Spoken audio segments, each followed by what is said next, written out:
welcome. And this is Michael Calizo coming to you from Wellington, New Zealand. And welcome to our, I think, seven PaNZIT podcast. And of course, thank you very much for listening. And please don't forget to subscribe so that you'll get the updated episode when we upload it in YouTube and hopefully in Spotify as well in the future.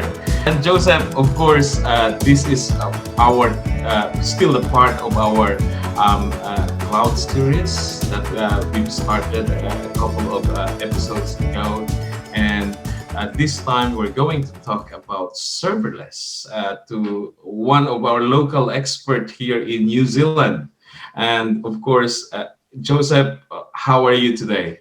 Yes, it's another great day in Wellington. And as you said, Mike, it's another exciting episode here in PaNZIT, the podcast. So you guys make sure you turn on those notifications so that you will receive the latest episodes from our YouTube channel. And don't forget the website, of course. Yeah, exactly. So we started the website www.panzitpro.com where we upload our episodes as well as our personal blogs. So before we've done the introduction, I think it's time for us to introduce our special guest, Mr. Andreas Mueller, the VP of Rome, and he is based in Auckland, New Zealand, and a serverless expert. Part of the ServerlessDays conference, and an AWS advocate himself. So why don't you introduce yourself to our listener, Andreas, and tell them more about yourself, what you do, what keeps you busy really during your downtime, what are the exciting things that you do outside of work, and the new technologies that you're doing right now. Oh, fantastic. Yes, will do. Thanks for that, Michael and Joseph. Thanks for the invite and having me on the show to talk really about one of my favorite topics for the next half an hour or so. Before we get into that, yes, personal introduction is always good. So let me tell you a little bit about myself. Originally, I'm from the northwest of Germany. Grew up there, went to school and university, and studied computer science and physics, majored in artificial intelligence, robotics, theoretical physics, and my thesis back then, it's been a while, was about virtual reality. I wrote that at the Fraunhofer Institute in a research lab in Stuttgart in the south of Germany. Yeah, quite a few buzzwords for the 90s already.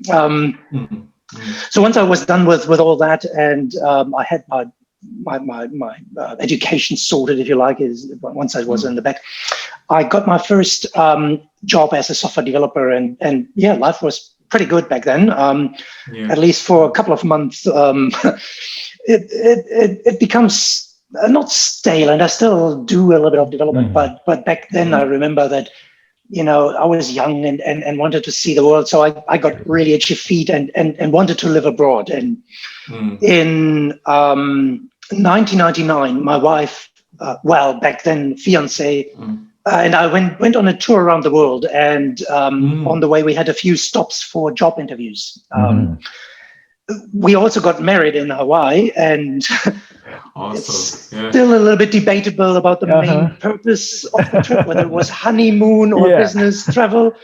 But why not have both? We said, and we enjoyed the trip and landed in New Zealand and had a bit of a tour around.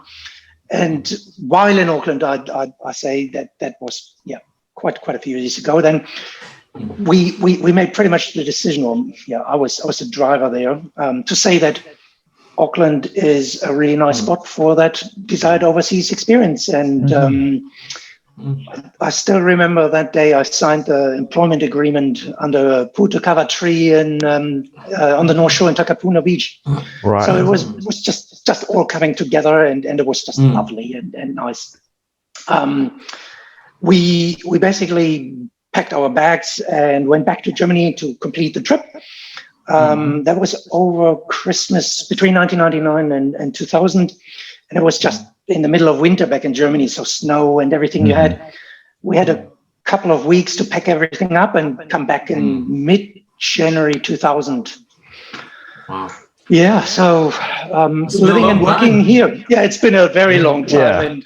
And as they say, we're now part of the furniture. And, exactly. It's home now. I think you grow a limb. This is a scientific. There is a scientific explanation. I might be wrong. 7 years is when you start growing something in your limb, and you can consider that you are now local if you're more than 7 years old. Yes, that's very true. People have that tendency to not get complacent, but very familiar, and are looking for something new. And I think 7 years is an average that works quite well. Although, in some cases, I've been in this place now for much longer. In some cases, I couldn't make it to 7 years. And on average, I think it's a good thing. Yes. Right. What else is there to say?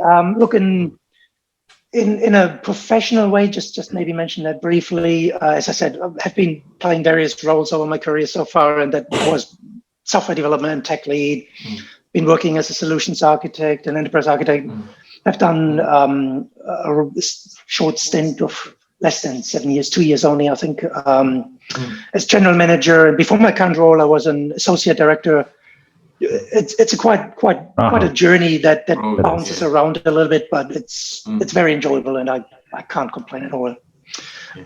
In my spare time, I really like to read quite a lot. Go for runs when I can, occasional hikes. And still enjoy travel, I have to say, when and where possible. There's certain limitations at the moment, as you are no doubt aware, but when I can, I really enjoy that part of my life. Yes. I would say that's a really colorful and exciting and fun career journey for you, Andreas. I think that sounds fun. But we all know that you are now the vice president for engineering at Home Digital, is it? And if Mike and I will check your calendar right now, what does a standard day at the office looks like for Andreas, a VP of engineering? Can you give us a glimpse? Yes. I won't share my calendar because it might be just too much to handle in a way. Although it's actually not that bad. You have to be realistic on what you can achieve. But I suppose it might be worth pointing out that I'm part of the senior leadership team and work predominantly in an enablement and support function. And that looks basically in reality a bit like that you are I'm dealing with a lot of our engineering chapters and guilds that we have. So there's front end, there's back end, there's QA, there's mobile, there's DevSecOps, architecture. And together with our CTO, the heads of, and the practice leads, we are basically setting the overall technical vision and direction of these. And that's more the strategic one. But on a day-to-day basis, I suppose you can say that there is not a lot of routine. There is a wide variety of activities, including things like recruitment or business development and any other strategic initiatives. We are at Rome launching very shortly a cloud services offering, and this keeps us all very busy. So definitely not a boring day. It's quite a lot of stuff that happens, which is good, really exciting. Yeah, absolutely. Now, we talk about you being a VP of Rome Digital.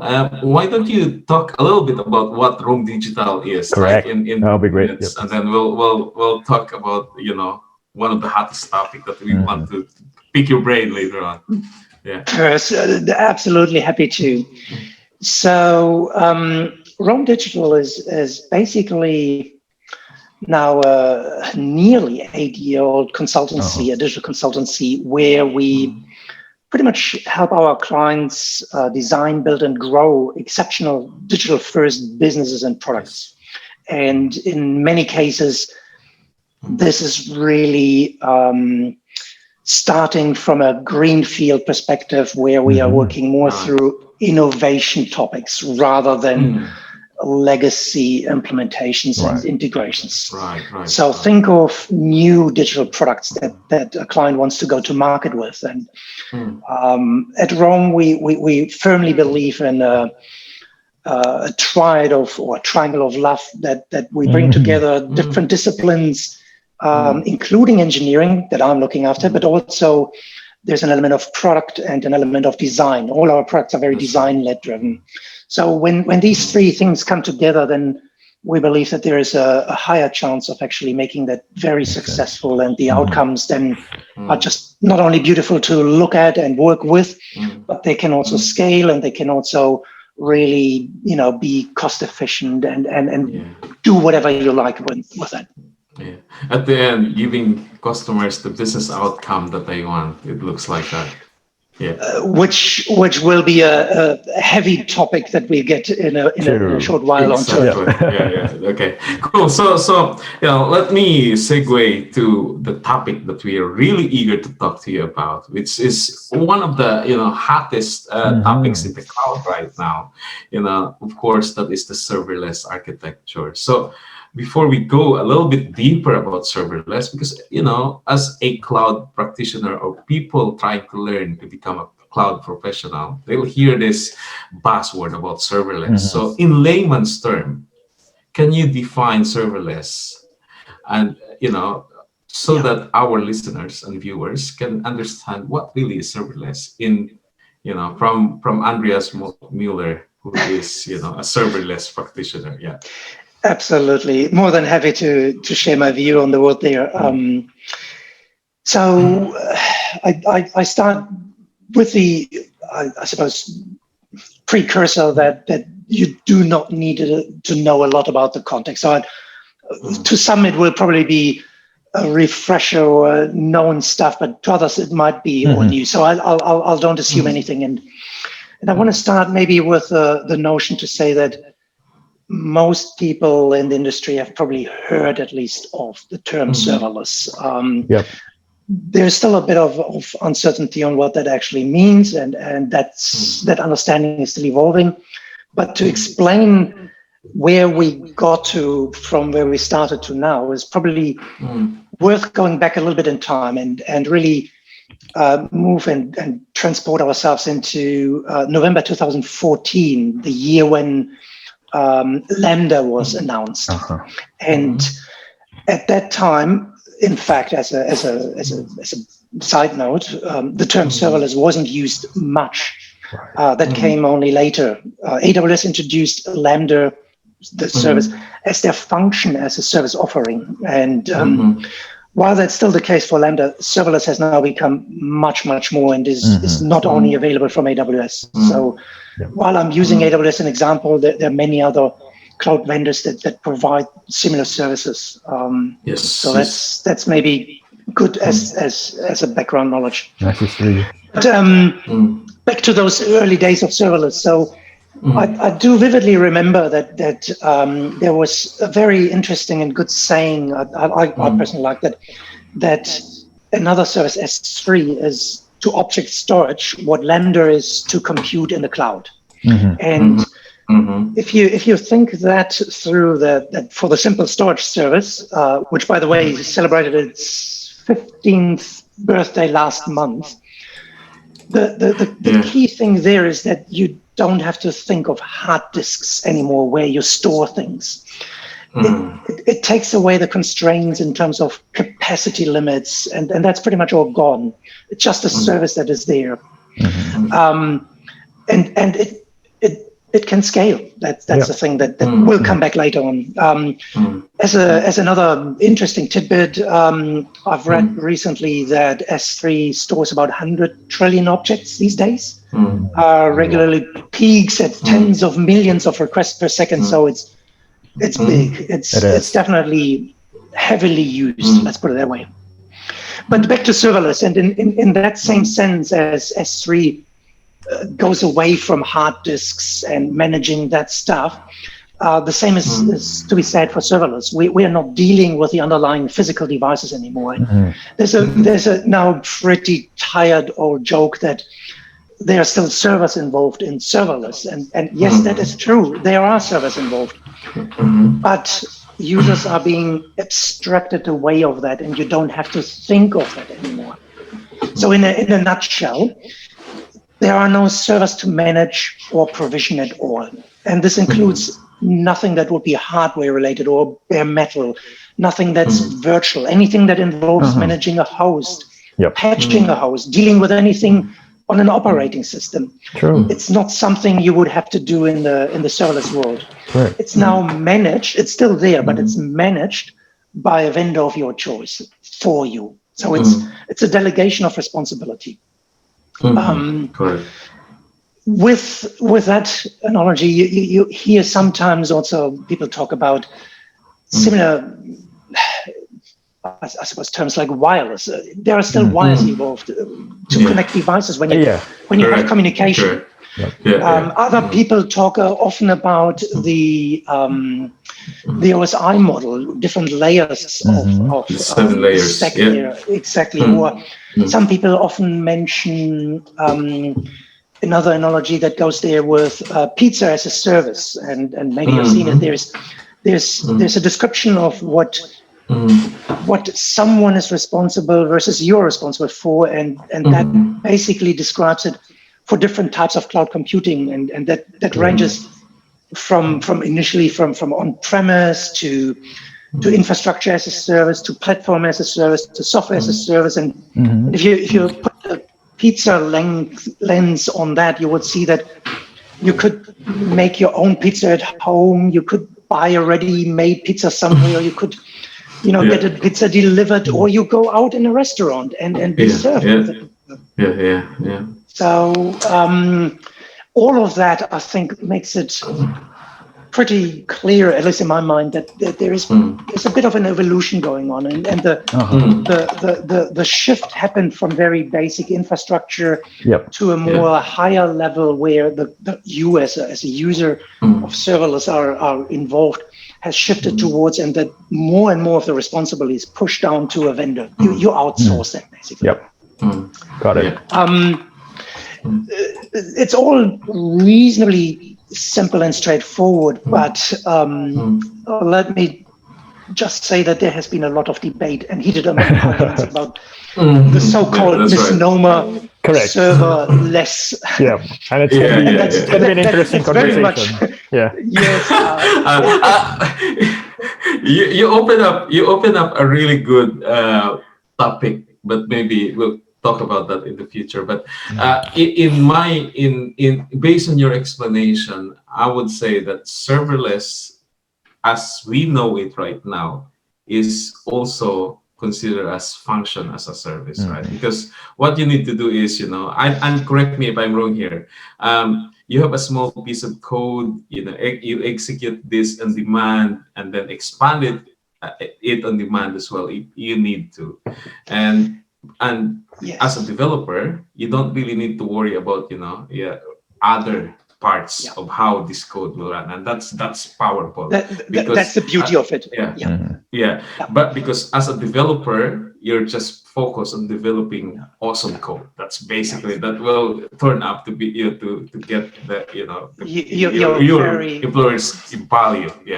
Very now. Now, the combination of what you mentioned about the pizza as a service, of course, there will be someone cooking the pizza before delivering this. So, if I think about it, when we talk about serverless, and this is my opinion, we also need to think about the back end, right? So, the context of back end as a service maybe is something that a public cloud like AWS is already doing, because they have orchestration and automation in the backend that does that.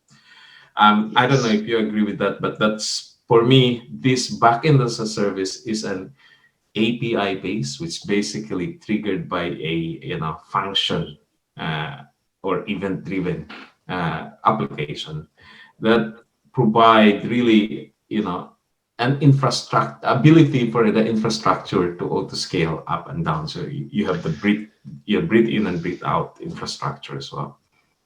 Is that Look, I absolutely agree with you on that explanation and the additional clarification on where that sits, and at the core of serverless, I see functions as the middle, the center, the main thing. Having said that, in more recent years, the definition has softened a little bit, and if you see it as concentric circles, I think there is function as a service in the middle. There are functions, but there is more around that, what we also consider now serverless, and anything that adds to that provides additional functionality or services that are glued together that allow us to build applications faster by having that same rationality of someone is looking after that. That is pretty much where I would say serverless is heading towards more and more, that it's not just a compute thing, but it can also be a serverless and service full paradigm where you ultimately put common functionality together that can range from your bespoke, unique business logic that you have to write as a developer. Yes. But there's also common functionality, whether it's I don't know, authentication or search or anything like that, which is often a common concern. And if you plug in a component and build an application, a serverless architecture that takes care of these, then I would also consider that serverless. Even if that service is still running on servers somewhere, you as a consumer are basically shielded from that, and you're just basically don't have to deal with the capacity. Consuming, you're just basically consuming it. And I agree, and I have something to say about that, because I think that's the line of thinking in my perspective as well, because in the future, I think serverless as we know it right now will also handle complex integration, right? And also, complex orchestration. And, I'm leaning towards the next question, the question later, which is Kubernetes, but I'll leave that for a moment. Let's leave that later, Mike. And Andreas, I can already think of a lot of things that can be a use case for serverless. Because working before, it's almost like, especially operational cost, and you've mentioned its ability to scale. Before, back in the days when it's like Black Friday sale, it's almost like a given that websites will go down. But on that note, can you actually help us understand the scale of adoption in New Zealand at the moment? And maybe if you have like a very concrete example use cases that you are allowed to tell us, that would be great. Sure. So look, one of them still sets us up for a little bit of background on the characteristics, and I think it's worth to note that there are other ways to achieve scalability, but serverless does it pretty fast, and it does it in a way that it can also scale back to zero. I think that's an important distinguishing factor from the traditional way where you have to basically guess and do some capacity planning. Exactly. And all that is gone. So Lambda does that as one example by just replicating other instances, other runtimes for you, and then it bumps up dramatically. You mentioned good example, Black Friday sale.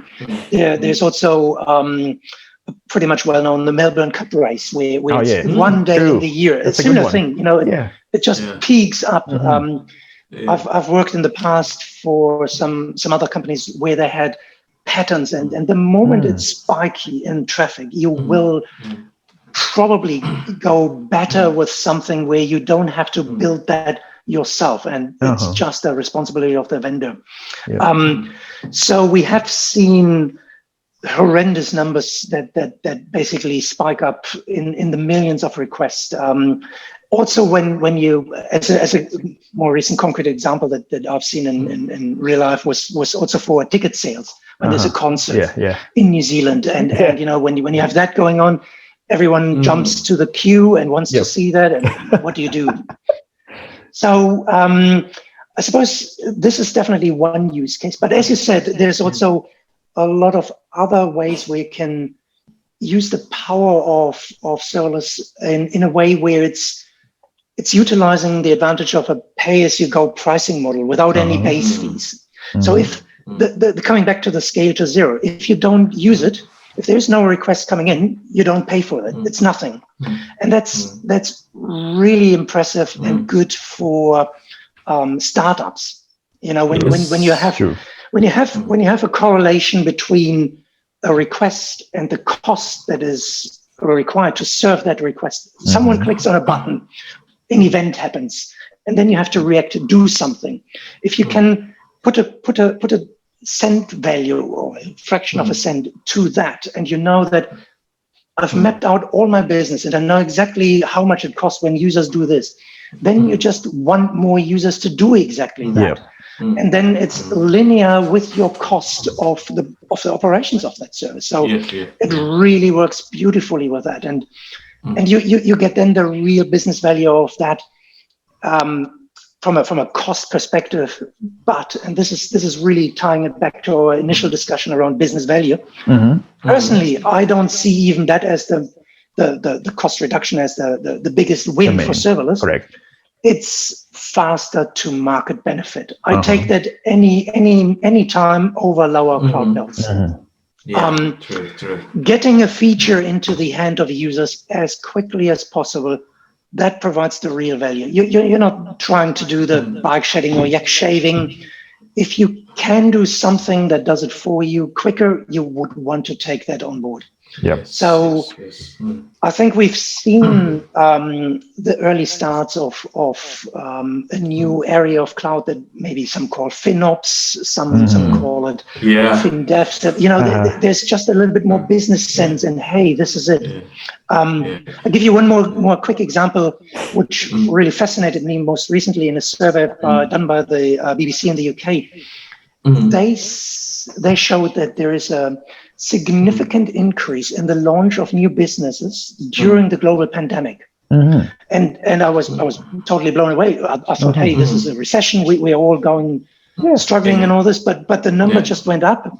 There's a very, very nice write-up from a chap called Sheen Rizal, and he's an engineer, architect, and leader from the Lego Group, heavy serverless proponent, and he called this the emergence of convenience computing. And I have it somewhere here. He said, look, amidst the chaos, heartache, and confusion, everyone needed a technology that they could use to build solutions faster and manage them from their living rooms. And these temporary and stopgap businesses are more common these days. We see a lot of online businesses that spring into action or then go into hibernation, and this scaling up and down based on trading conditions, business constraints. That's right. Modern cloud serverless makes these things possible, and that's a really key differentiator of serverless to other models. That makes sense. And that's good. And that's good. What do you call this? You mentioned about the business benefit and how to save, cloud resources using serverless, which is, I would say one of the basic benefit that you will get once a company adopt into serverless architecture, event-driven architecture. But you mentioned another thing about FinOps earlier, and I think FinOps, financial ops, comes out because of the terminology or principles that can't remember who wrote it about cloud waste, wherein basically someone just forget to turn off an EC2 VM, and that becomes it creates an economy, of cloud waste. And I think we've done a good. Overall, the industry has done a very good adoption of public cloud. And right now we are in the stage where we're thinking of, because cloud adoption actually changed enterprise enterprise position on spending from CapEx to OpEx, right? And there goes cloud waste, because you've been spending in OpEx. You also need to make sure that you're spending it the right way. And serverless, I would say, is another way of handling that. Couldn't agree more with you, Michael, on that. Absolutely. And can I just maybe as a recommendation, if anyone is interested to explore that more, point to a thing called Wardley maps after a chap called Simon Wardley, a creator of these, and he goes into much more details. It's a fascinating read, and he talks about the evolution of services, where this is all going, and goes to a commodity service. Highly recommend getting familiar with that if you haven't heard about that. We will definitely share the links towards the end of the podcast. That's awesome. I read that as well, and that's why we follow the train of thoughts. But one thing that is really intriguing as well in this adoption of serverless. Let's say early adopters of serverless, or not so early as well. The people that like you that are thinking how a customer or an enterprise can save their save their money by designing the proper architecture for their application. In one of the concern that actually always come up on this conversation, especially on the serverless adoption, is the vendor lock-in. So you got Lambda in AWS, you got Azure Functions on Azure, and I can't remember the counterpart on on Google Cloud. So what is your take on this, Andreas? Look, it definitely comes up very frequently, and my personal take on that is aligned with there's probably quite a few others in the serverless space where I think we still have to acknowledge, before we even go into the specifics of serverless, that there's always a coupling when you make a technology choice. There's an affinity to any decision when you make it to use a specific technology. You will have a cost to change from that to something else. That is irrespective of whether you serverless or not. That even applies to open source software to some extent. You still have work to do if you want to change a system. There is effort required. So if you think about the decision making that goes into that one here, architecture in particular is around reducing or avoiding lock-in, and that's a noble objective. It's supposed to give us options, and lock-in is exactly the opposite. But it's not something that is true or false. You have to be very precise on what is the cost of getting out of that. And the definition from Sam Newman a while ago around microservices that, hey, look, it's a standalone service. It's as small that you can rebuild it in no more than 2 weeks. So you have basically a cap on saying, this is my investment on that. And not everything is ideal for microservices, but if you do think that the level of granularity goes down to a level where you can easily change things, and you have to touch maybe a function or two, and not a whole legacy enterprise system that is there, a system of record, then you're much less incurring cost when you do have to change. And then in the last personal note that I always say is, I really like to compare it with the freedom that people had when we abstracted away databases. There was this ongoing perception that people would move between different types of databases quite often. Same with application servers in the early days, if you still remember them in the Java world and all. People, I need to be careful here. People did change, but it was not as frequent or often that some made it out to be. There is an affinity to use what you have, and if you do decide that you do change, you can, and it will incur a cost no matter what.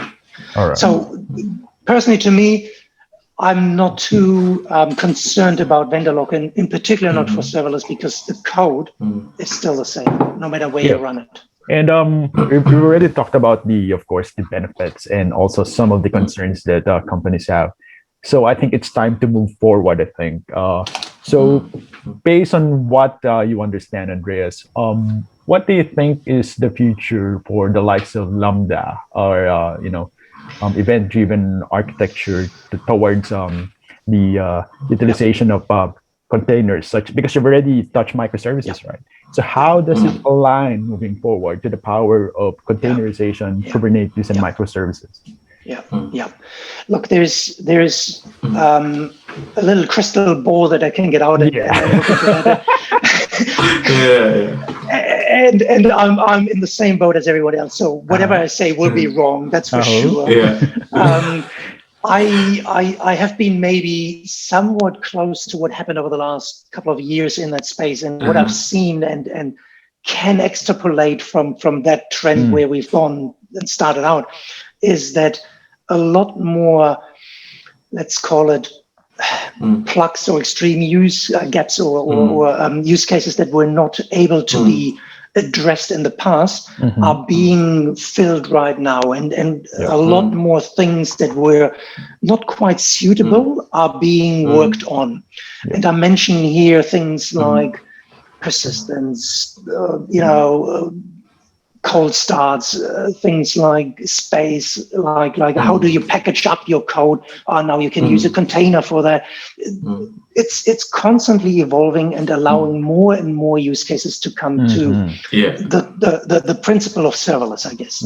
So you can use serverless in more ways than you ever had been able to in the past. Radically shifting from a philosophy point of view, I think you're already pretty close to what the ideal is. There is no cost when you don't use it. It can scale. It hides all this. There's still tons of work to be done in terms of the experience. Lots of areas that can be improved, but we are already pretty close to the core of it. So now it's just making sure that it just operates better and that there are more event sources, that it's more interoperable, that is more of this, that is, it will be continuing on with this evolution going forward. That's my take on it. That's a really good take, and I agree on what your crystal ball is telling you there. So I'm going to segue a little bit, because we know that there is a wide adoption of public cloud, right? But there's still about 75% on-prem, on-prem workload, and maybe some other few customers.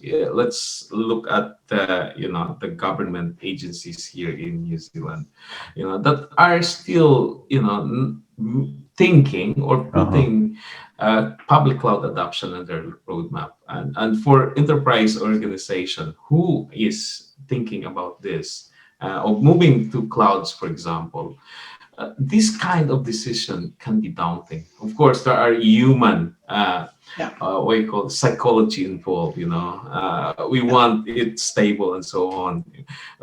There are many ways or many options of the path for adoptions that are available for them, and of course they're also concerned because they've been doing waterfalls or process-driven innovation. Changing rapidly can cause them to fail hard, and their heads will roll.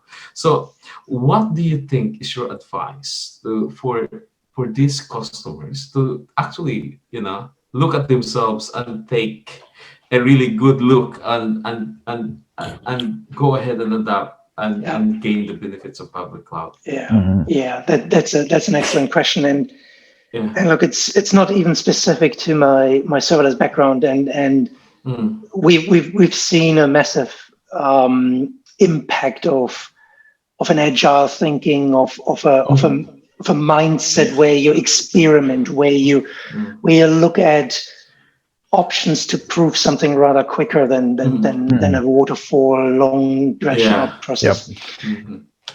You have to have a playful mind with that initial bounding box around your problem, and maybe that's a nice way to sum it up what we've talked about before. to me, serverless is a way of thinking. It's more. It's not about functions. Functions are not the point. Cost is not the point. Technology is not the point. The point of serverless to me is focus, and this is very much a quote from a serverless chap that everyone loves, Ben Keogh at iRobot, and he's ultimately saying serverless is a way to focus on business value. That's how you have to see it. And any agency, anyone with a legacy system has to look at the context around them and see how can we provide value to our users, to our customers, to our clients.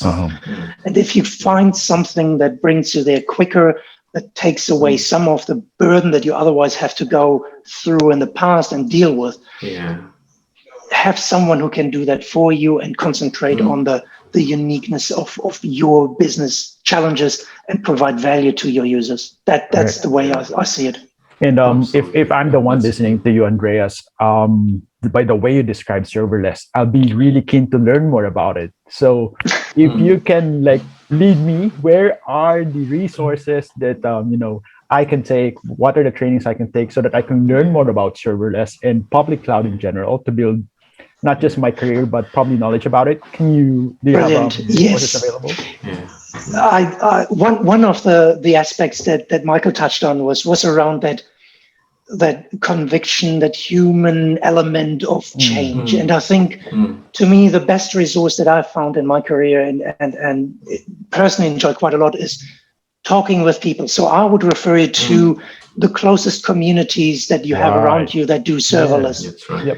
That's a really good way to learn more about it. Speak with other people who maybe have more experience or are in the same boat, need to solve the same problems. It's just a natural, easier way to bring it together, and then the joy will come out of that. So learn from experience, learn from your peers. Learn from experience, learn from your peers. Learning from the community, Andreas, can you tell us about Serverless Day quickly? Absolutely. I'm conscious of the time and that I've been loving every minute of this chat, but I do want to make maybe a self-raising promotion. That promotion. That's right. So I'm actually running of these communities. It's called Serverless Nights. It's a meetup that we do in Auckland, and we have been doing it for the last 5 years now, 6 years. Wow. It's a large community. We are about 1,600 people, and it's fantastic to have speakers from all over the world and really get together and ultimately jam things out. But there's also a little, maybe 30 seconds. There has been a time when I mentioned it at the start, when the term serverless wasn't quite there, and it was always like, I don't know. Paul Johnston was the one who wrote a really nice blog article around that and said, it's just a name. We could have called it Jeff. And born out of that, funnily enough, a year later, in 2016, there was a conference called JeffConf. And it talked about serverless. Serverless. And it was dedicated to serverless. And everyone looked at that, and it was a cheek and tongue type thing. But it got renamed pretty quickly to ServerlessDays. And that was another conference purely dedicated then worldwide. Ultimately, there were dozens of conferences since 2018. 17 actually started there, when people got together and wanted to learn more about that. And it's one that is hopefully coming. We had one planned for last year, but then there was this global pandemic, COVID, that you might have heard of, that came in there. So in a way, we are still looking to try again later this year. I'm sure it's gonna happen, and we already have serverless nights anyway, which sounds fun. You can grab your own beer, right? So, but that sounds fun. Just to end it up, Andreas, we know that you have a very adventurous, colorful, and also inspiring career story. Maybe the last few words from you to all those IT professionals out there who are also looking to grow their career towards information technology. have fun, really enjoy the ride, and have an open mind to what's going on there. Get out there and mingle with people, look around you, play with things, and just enjoy this relearning some of the old history stuff that is now different. So be engaged. That's really my best advice for anyone who wants to get there you into go. this. Right there you go. Straight from Andreas Mueller. Have fun, enjoy the ride, and make sure you need to learn some of the history, the knowledge that we had from history before. And with that note, we would like to thank you, Andreas, and thank you, Michael, for joining us today. Andreas. Yeah. Thank you for having me, guys. It's been, as I said, an absolutely pleasure talking to you both. And yeah, let's do it again, huh? Yeah, definitely. Yeah, we'll do the second, the deep dive of serverless, because I think we've had a really good conversation about the context and concept, principles. Yeah, I think we should do another round of that. All right. We barely scratched the surface. Yeah, that's right. Exactly. And again, thank you so much, Andreas. Thank you so much, Michael. Thank you, guys. On that note, be engaged. Join us on the next episode. Like, subscribe, and share. Thanks, guys. Have a good one. Thanks. Bye-bye.